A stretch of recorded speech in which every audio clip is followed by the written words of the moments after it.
All right, we're going to talk about layering today. I'll be using a C harmonica, and I'll be referencing this track, using this track, the blues, funky blues in G. This comes from the Ultimate Blues Jam Volume 2.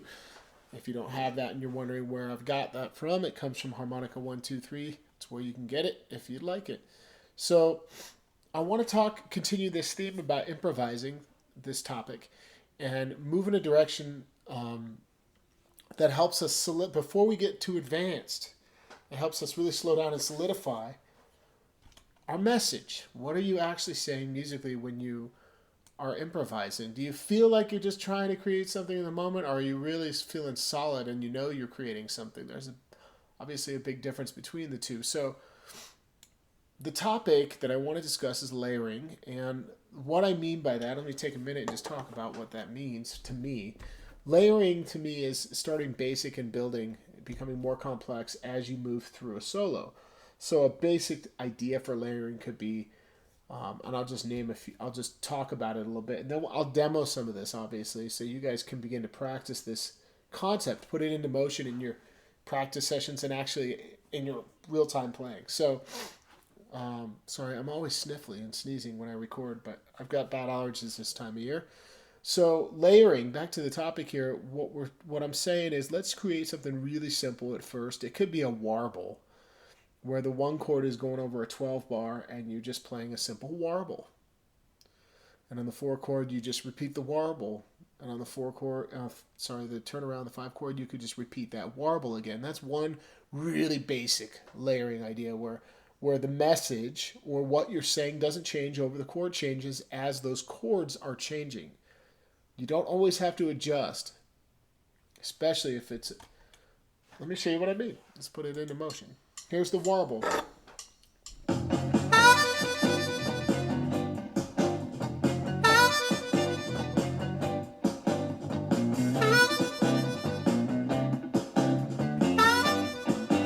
You wouldn't have to change.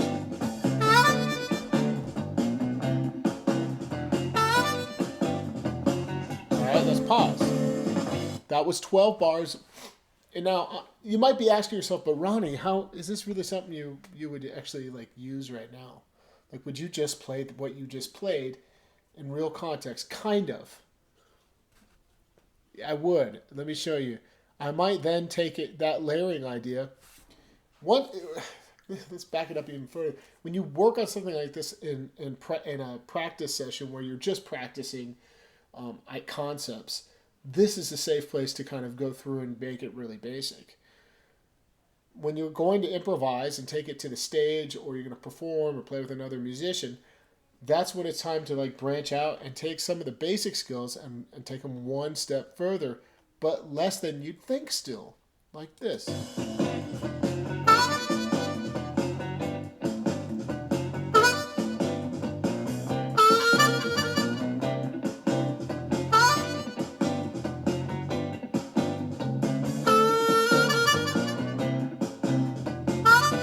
Now look, I'm barely changing it. All I did was bend uh, the 3/4 draw warble, which is what I'm hitting this whole time. 3/4 draw back and forth. Bend it a little bit. Now you're kind of creating some tension, and you're actually using the appropriate accent. Let's say that half step bend on the 3 is coming down. So you're kind of starting to outline the chords a little bit, but you're still keeping it a very basic layer. So how do you build? I'll build a couple ideas. The first one is the warble, but I'll build a couple of really basic riffs too, where it's not like a warble thing. Where do you go from there? How do you slowly build and layer this? And what I want you to do is go through this lesson and just have fun experimenting. But when it comes time to doing your practice, your own practice session, take things you're already using and simplify them. Maybe it's a riff or a phrasing that comes up a lot. Remove all the garbage and all the stuff in between that you're forcing sort of to fit into a groove. Just keep it simple. See how simple you can say that. This is about as simple as it gets, this warble. So what I'm going to do now is add a little bit to it, and then I'll talk about what I'm adding. Let me back it up to the beginning of the track.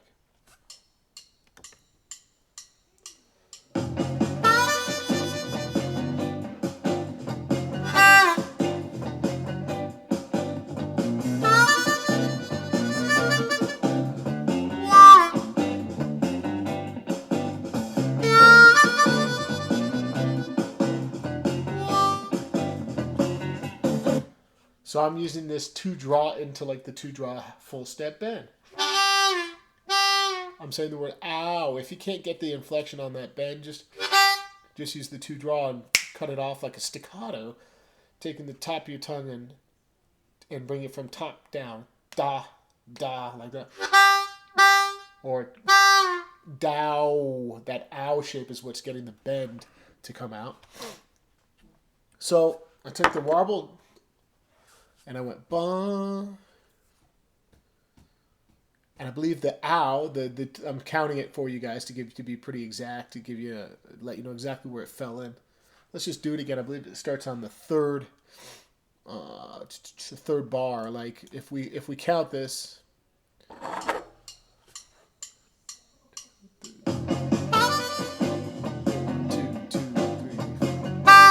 Okay. So I basically take a warble right on beat 1 of measure 1, bar 1, and go hit that warble. You know, hold it for a whole measure, a bar. Let the next bar go by 2, 1, 2, 3, 4. You play the 2, 2, 3, 4, and when you get to the third measure, try throwing in that draw on the very beginning, the top end of that measure, the first beat on that third measure. So I'm complementing this warble with a single note. How do you go about layering further from there? Maybe just extend that ow, that single note.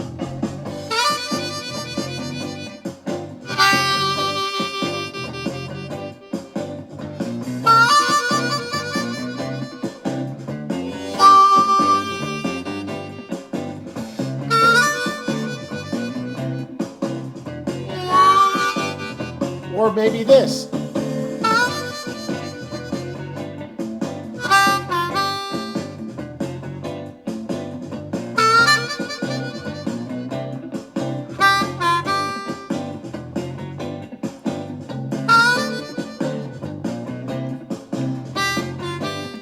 So same timing, but now I added either a long note. First I demoed a long hold on the draw 2, or draw, bend, draw, the bend being the 2 double bend. So that's how that worked out. Extending and saying something with a piece of that. What's another way I'm talking micro layers here, right?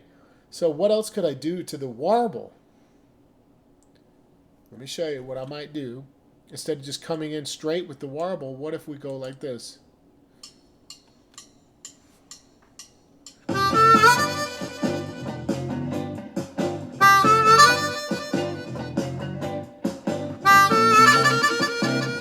That's the bend a little.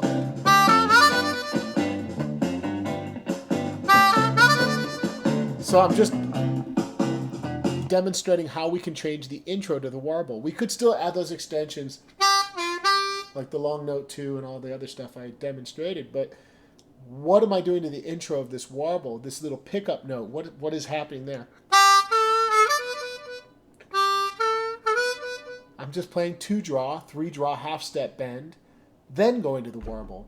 And it's a pickup note, that's important, which means if you wanted to bring it right in the beginning of this track or any solo in that nature, you would need to be playing those notes before the beat drops there, that first beat, and the first measure. So you can hear I come in right before it. 2, 3, 4, 2, 2. So that way the warble lands on the beginning of that measure. Make sense? So it's like, as soon as you start the warble, that's coming in on the 1 chord and bringing it around. So this is one simple idea that maybe you haven't thought of, a pickup note into a warble. But let's stay focused on the topic here, layering. So I said you got a warble, you could play that all the way through. You got a warble, you could complement it by adding this long draw 2 or a draw, bend, draw. Just like that. But what else can you start to do once you've really established a solid, basic idea? Well, one thing is to begin to wrap. A couple things you could do. Wrap some of these riffs and wind them inside of there slowly, carefully, in a very basic manner. Simple short riffs. or longer notes that could float and tie in together like.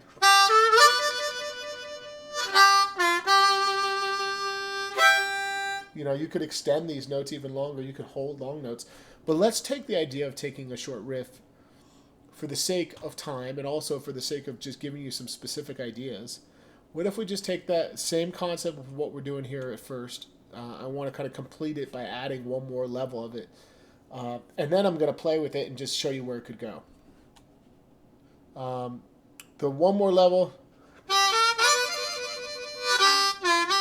I'm going to build off of the draw, bend, draw. I don't know what I'm going to play yet. It's got to be real, right? So I don't want to predetermine this. Let's just see what happens. But I'm going to intentionally extend an idea off of... I don't know what will come out here. Let's just see. This is important. Oh, crap. What did I do with the music? Come back to me. Come back to me. Ah, you little sucker. Let's see what happens here.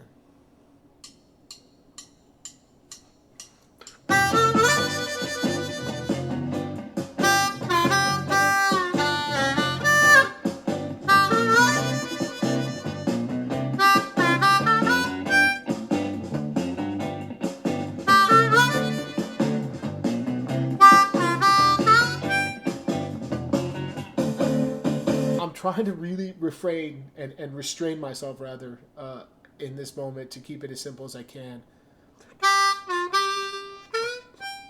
After the draw, bend, draw, I just played 3 draw, half step bend and resolved on the root note 6 blow. That G right there. So again, we're using a C harmonica. It's in the key of G. If you haven't figured out, that's cross. That puts us in second position or cross harp. Let me show you a little bit where this type of thing could go. Something like this. Without thinking about it too much.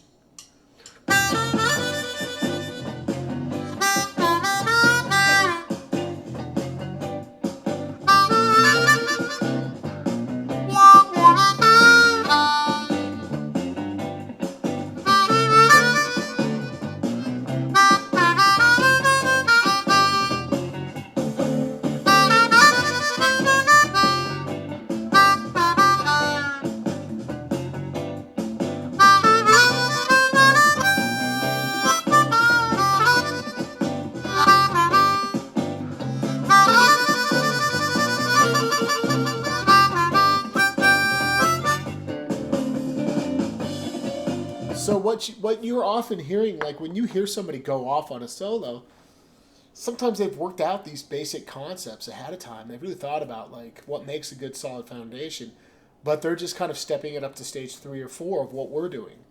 So they go right into it kind of like in 3rd or 4th gear rather than starting out in 1st, and they're kind of cruising through that solo a little more quickly and a little more advanced, let's say.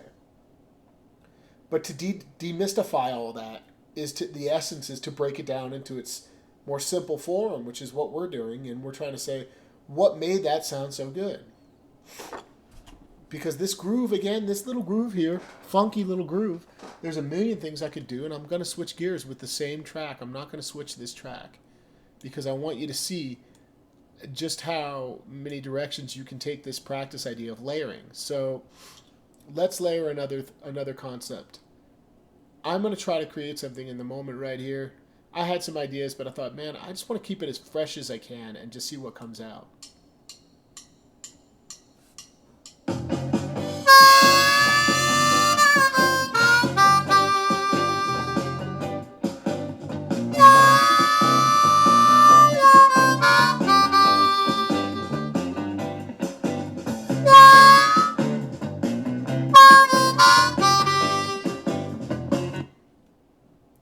Four draw, bent, release to 4 draw.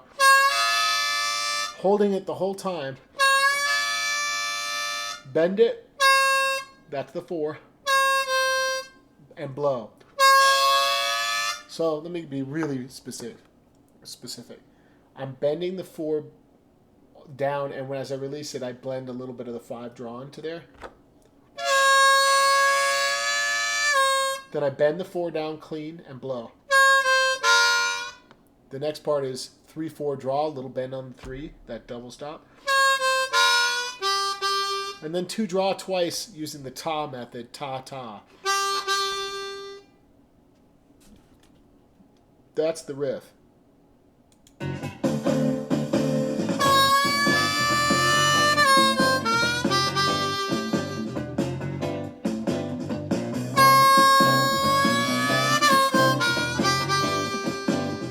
Maybe now just the 4.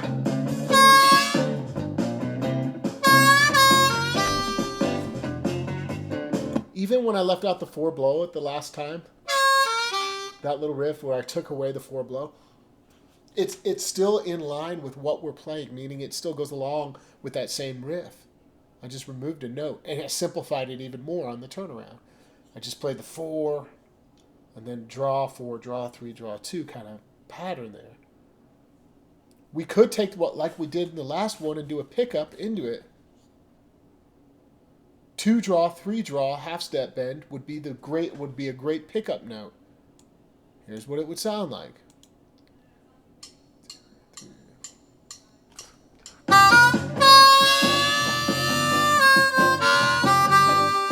Again.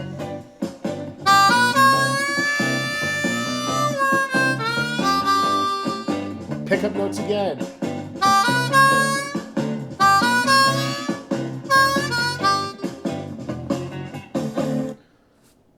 So how do you get good at playing a pickup? You practice hearing those notes before the bar or that measure kicks in. So you just practice, if you go 1, notice on this track, let's be really specific. So if you want to do this at home, it goes 1, 2, 3, 4, 2, 2, 3, 4, and it's in on the track. 2 measure count. Let me let you hear the way that you can hear it going tick, tick, tick, tick. Just count them. You'll notice there's four beats, right, per measure. And by the time we get to that third, what would be bar 3, it kicks in. So you need a couple extra beats. So when it goes 1, 2, 3, 4, 2, 2, 3, when it gets that 3, you're starting that. Best way to practice it is by ear. I mean, that's how I did it. You just got to hear it. 2, 3, 4, 2, 2, 3.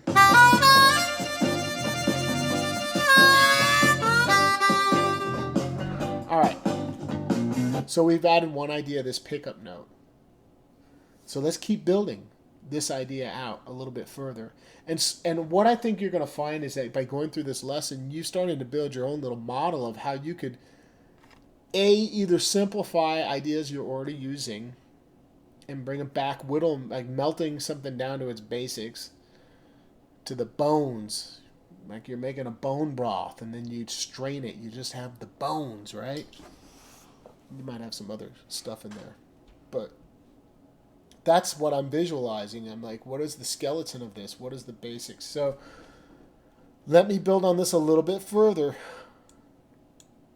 And what I'm going to likely do is add an idea, an extension to the riff. Whoops, no. That's not fair. Let's make sure it's all the way back.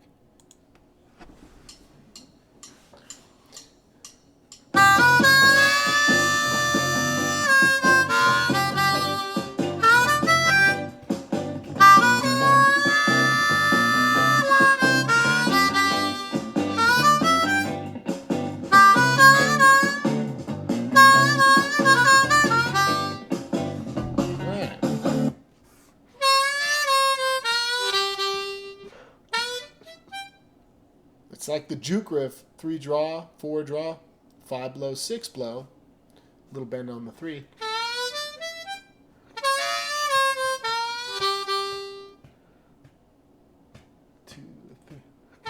So you got to let it 3 beats go by. You hear the space I'm using, the phrasing in this.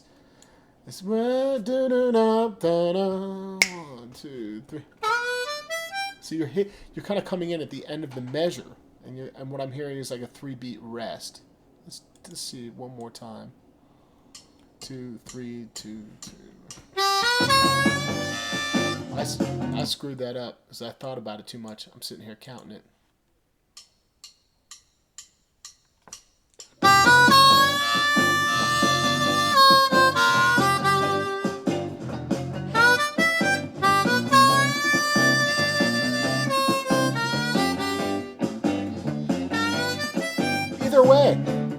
you could do 3 or 4, a full 4 beats. Count 4 beats. 1, 2, 3, 4.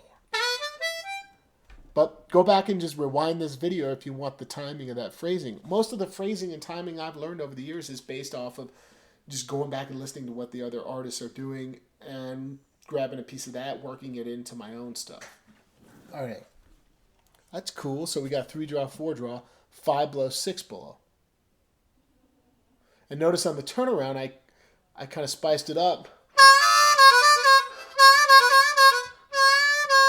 I'm going to give you that riff. It's a cool riff to play with on a 5 chord, play with anywhere. 1 or 4 chord 2 and a 12 bar. 4 bend, release to a draw, bend it back on the 4, and then 3 draw. And that gives you that nice little riff.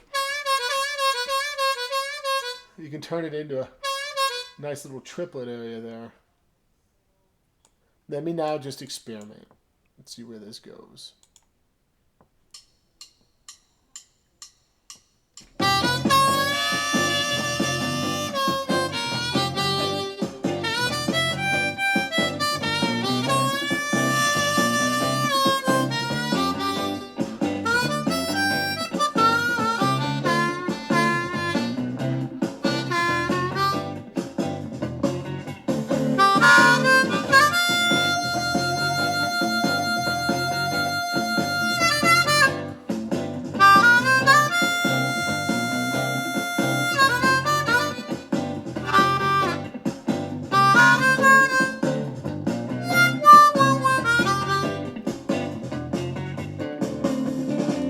That's just experimentation.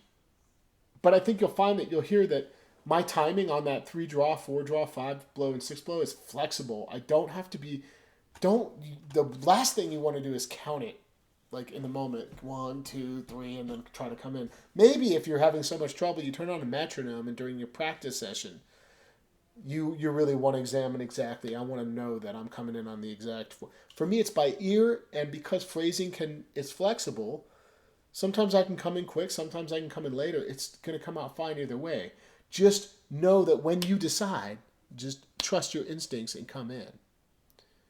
And if it doesn't line up or feel right, you'll know by recording yourself.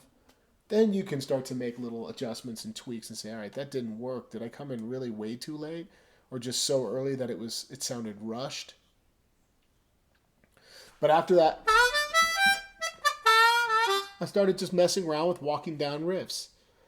There's a fine line between adding complexity and layering in that kind of order of becoming more complex as you develop those layers, and becoming and saying too much and just getting caught up in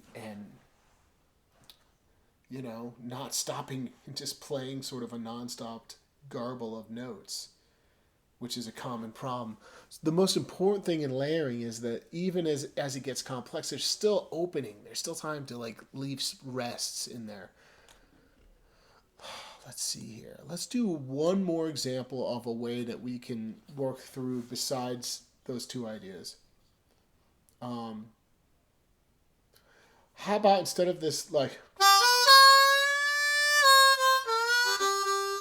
that was like one breath, right? That whole riff came out in one breath. What if we just intentionally just did a riff over the 1, 4, and 5, and then started countering the riff as a layer? Makes sense? Like a call and response idea.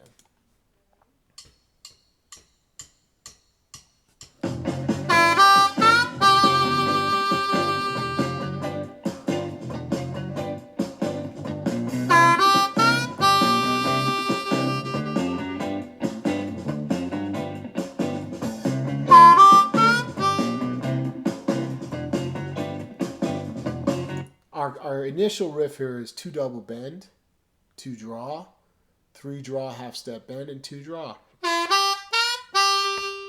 And I extended the 2 draw, but for the sake of developing these layers, let's not extend the 2. Let's just cut it short so that we can kind of respond to it. And I'm not going to think about it. I'm just going to do it here. I'm going to try to just take that idea and organically, naturally respond.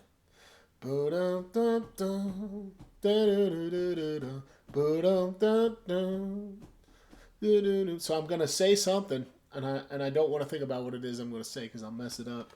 But I'm gonna respond, and likely it'll be somewhere above the two area. But it wouldn't have to be. I just want to point that out.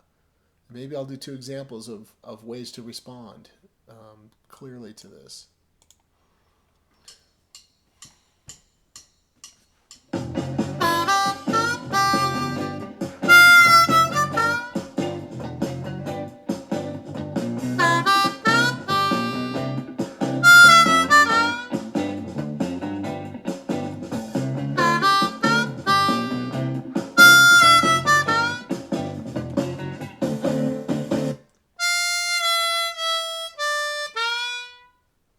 That's what I came up with. That's what came out. 5 draw, 5 bend to 5 blow to 4 draw. That's a little da. It's like 3 draw, dwa, where you hit that 3 draw bend, but you kind of release it towards the 3 draw or the blue note there between the half step and the draw note. It's not quite all the way lifted to the natural note. Let's try it again.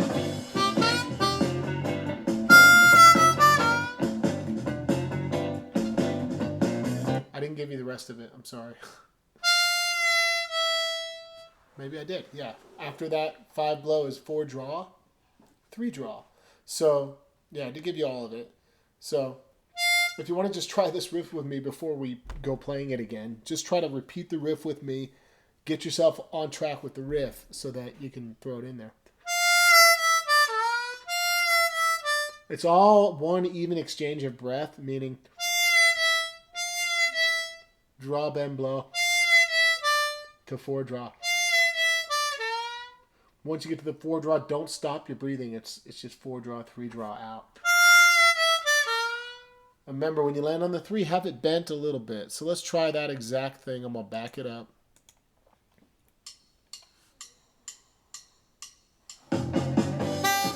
Let's let it come around. Here we go.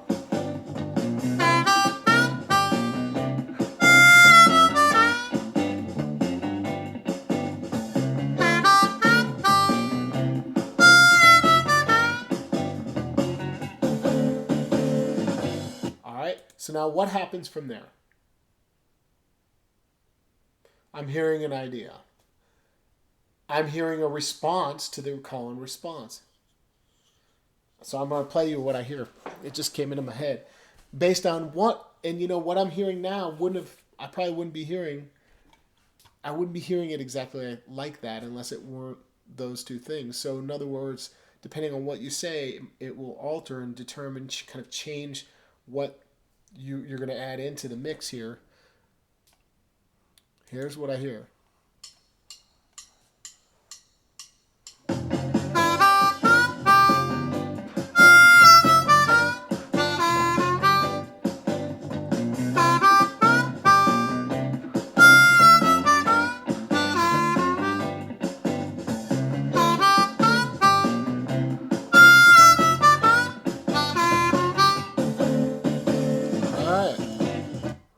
I'm responding with 1 draw, 2 double bend, 2 half step bend, and 2 draw.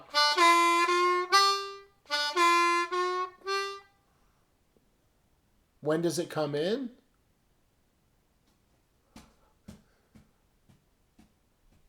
Right after 1 beat rest between the second riff. You've got a beat where it rests and then bam, it's in. Last time. Let's just try it.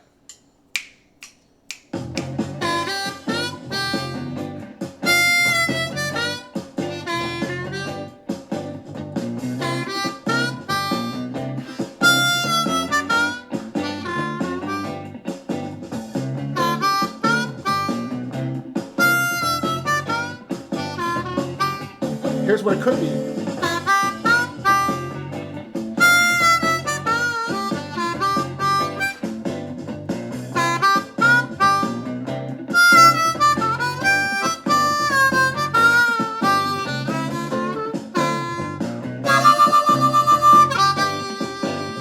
Still using the themes.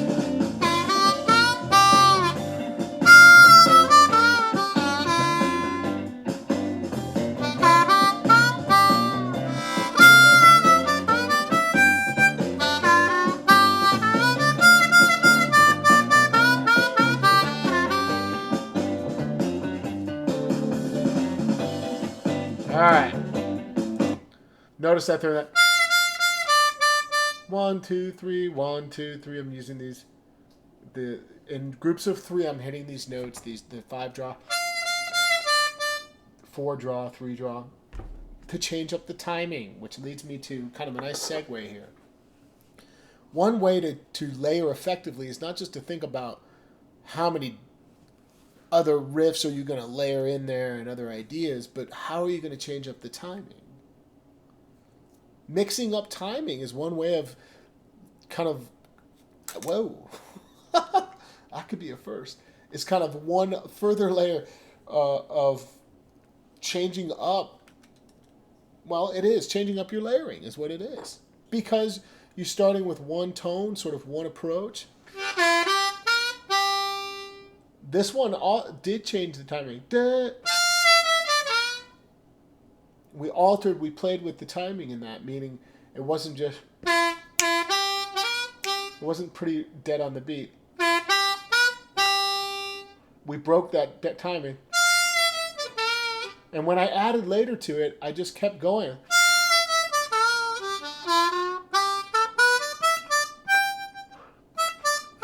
And what happens is, you practice all these layerings, you're also getting into this nice little pocket and kind of recognizing, getting to know your own playing really is what it is.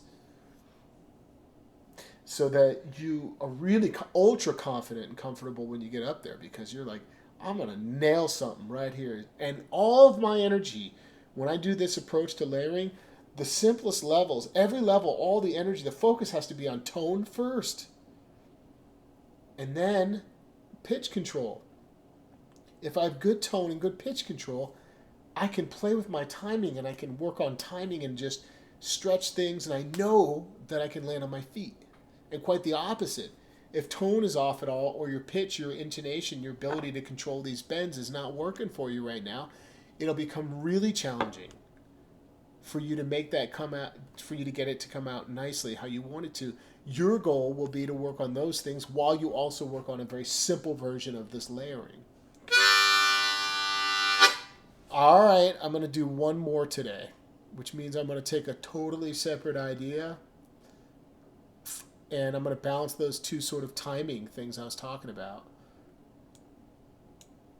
And, maybe some really long, stretched out, like, and then really, let's try it. We'll start with one layer that's just really simple.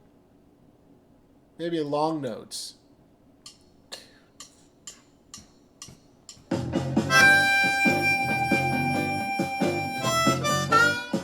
Let's just use 6 blow,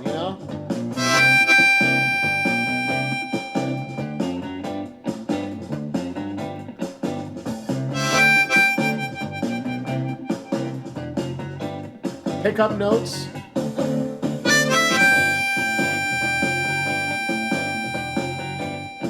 Four draw, 5 blow.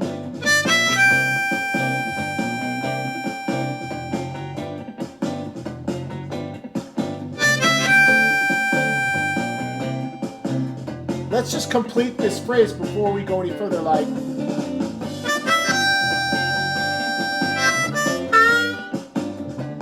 I'll break it down for you today.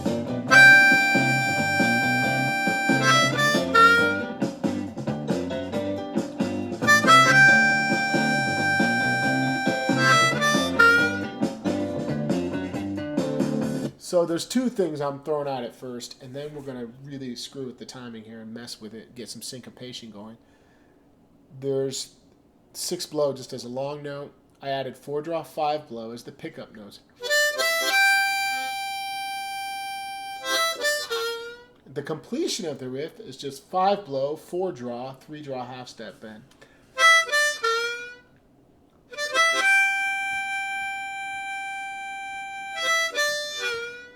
How you exchange and when you come in to complete it is really your call. There's not one way to slice this. You've got to experiment. So now let's just take this idea and let's play with it. I'm gonna play this exact idea as I just did. Then I'm gonna go back. Then I'm gonna before the chord change comes in is when I will experiment with, some powerful triplet stuff maybe. Let's let it go a while here.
Here's some cool stuff that came up.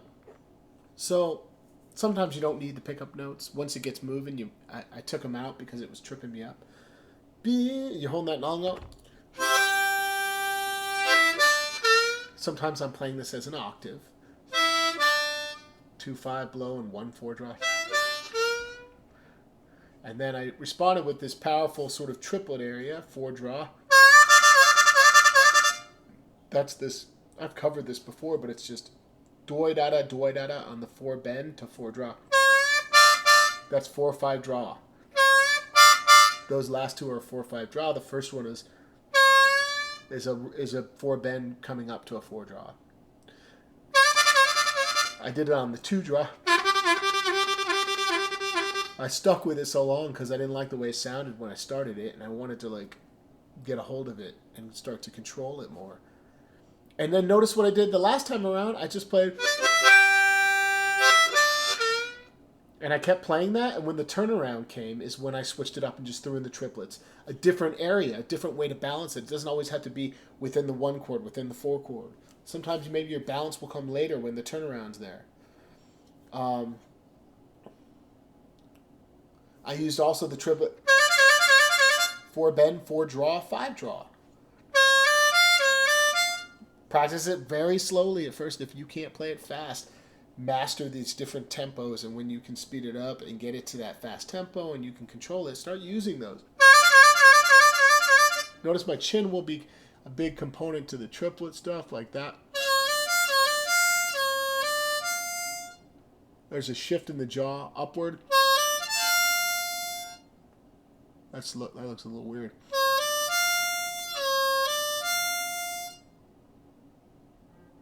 That's weird. There's a shift. That shift is to help you move quickly.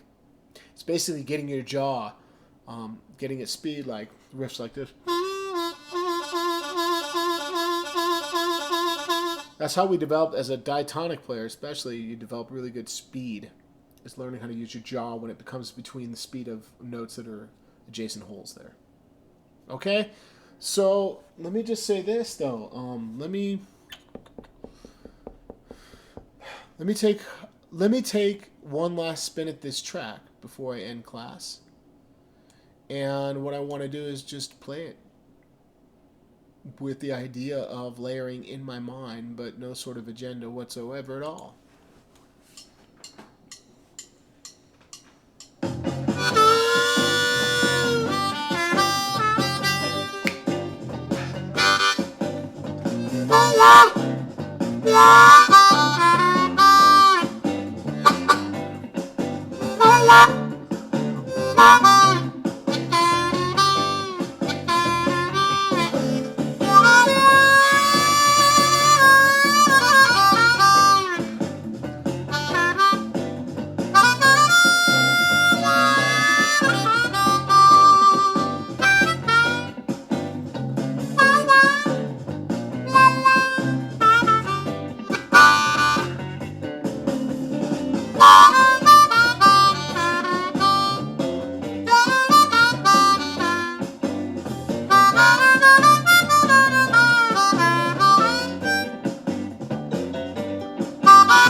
All right, I'm gonna pause.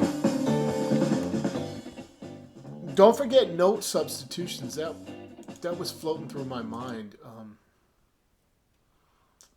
Like landing, like substituting. Like you come up with an idea.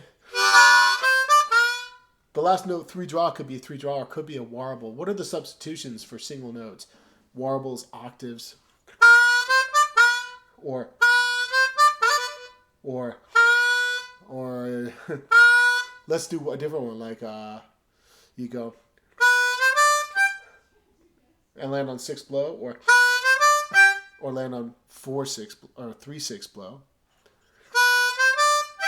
or warble it if you're ambitious enough to warble that blow there, because sometimes that's the only adjustment you might make. I did that. I noticed that a couple times.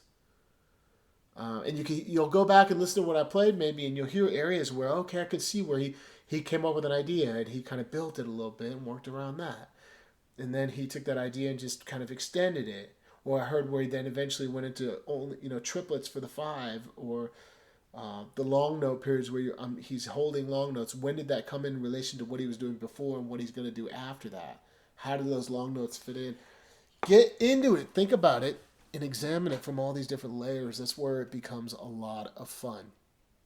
Again, this is the Funky Blues in G from Volume 2 of Ultimate Blues Jam Tracks. I hope this was helpful to you today. Expect another class recording here to go up before the end of the month. And I look forward to seeing you guys really soon.